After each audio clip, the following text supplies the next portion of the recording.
بسم اللہ الرحمن الرحیم۔ شروع اللہ کے نام سے جو بڑا مہربان اور نہایت رحم فرمانے والا ہے۔ بلغ العلا بکمالہ کشفت الدجی بجمالہ حسنت جمیع خصالہ صلو علیہ وآلہ۔ حضرت واصف علی واصف صاحب فرماتے ہیں، اللہ تعالیٰ اس دور کی تضاد اور فساد سے آپ کو بچائے۔ تضاد کا مطلب یہ ہے کہ کچھ مولوی ہیں، باطن میں بد ہیں، اوپر سے مشائخ کرام ہیں اور اندر سے بالکل غلط انسان ہیں۔ رکت اور شے ہے، یہ غم نہیں ہوتا۔ حضور پاک صلی اللہ علیہ وآلہ وسلم کے آستانے پر جائیں تو آنسو آ جاتے ہیں۔ کس بات کے؟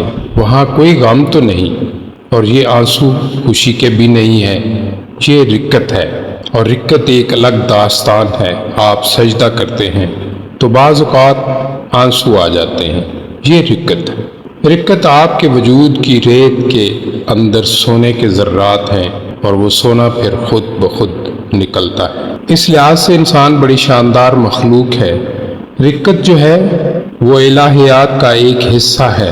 خدا کو اگر اپنے وجود میں دیکھنا ہو تو ان آنسوؤں میں دیکھو جو رکت کی شکل میں آتے ہیں۔ درود شریف ایک درجے کی زیارت ہے۔ نبی کریم صلی اللہ علیہ وآلہ وسلم کا خیال آتا ہی اسی کو ہے جسے خود نبی کریم صلی اللہ علیہ وآلہ وسلم یہ خیال عطا کرے۔ رجوع امتی سے پہلے وہ صلی اللہ علیہ وآلہ وسلم خود ہی کرتے ہیں۔ پہلے حضور نبی کریم صلی اللہ علیہ وآلہ وسلم اپنی محفل میں اپنی شان کے مطابق امتی کا ذکر کرتے ہیں، پھر امتی کے لب پر درود شریف جاری ہوتا ہے۔ اس بات کا یقین ہو جائے کہ انسان تمہارے معاملے میں رتی برابر بھی نفع یا نقصان کی قدرت نہیں رکھتے تو لوگوں سے الجھنا چھوڑ دو، لوگوں سے بدگمانی اور بدظن ہونا چھوڑ دو۔ جو پریشانی قسمت میں لکھ دی گئی وہ آ کر ہی رہے گی۔ لوگ آزمائش کا ذریعہ ضرور ہو سکتے ہیں، مگر نہ تو وہ تکلیف پہنچانے کی سکت رکھتے ہیں اور نہ ہی اسے رفع کر سکتے۔ اللہ تعالیٰ فرماتا ہے، اور اگر اللہ تعالیٰ تمہیں تکلیف پہنچانا چاہے تو اس کے سوا کوئی اسے دور نہیں کر سکتا۔ کسی بھی بزرگ سے آپ کے حق میں کوئی کرامت ہو گئی تو یہی سمجھنا کہ وہ حضور پاک صلی اللہ علیہ وآلہ وسلم کا ہی فیض ہے۔ غم کو غصہ نہ بناؤ۔ جو شخص غم کو غصہ نہ بنائے وہ امام علیہ السلام کا ساتھی ہے۔ بے شک دعا یہ کرو، اللہ تعالیٰ کوشش کی بجائے آپ کو نصیب کا مسافر بنائے۔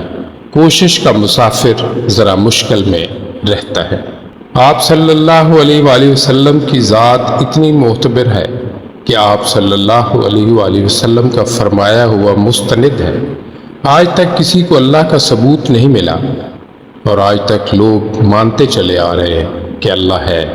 یہ اس لیے کہ فرمانے والا سچا ہے۔ عقل کا حجاب اٹھ جائے تو جلوہ کچھ اور ہی ہے۔ باقی کی محبت فانی کیسے ہو سکتی ہے؟ باقی کا محبوب باقی ہی ہوگا۔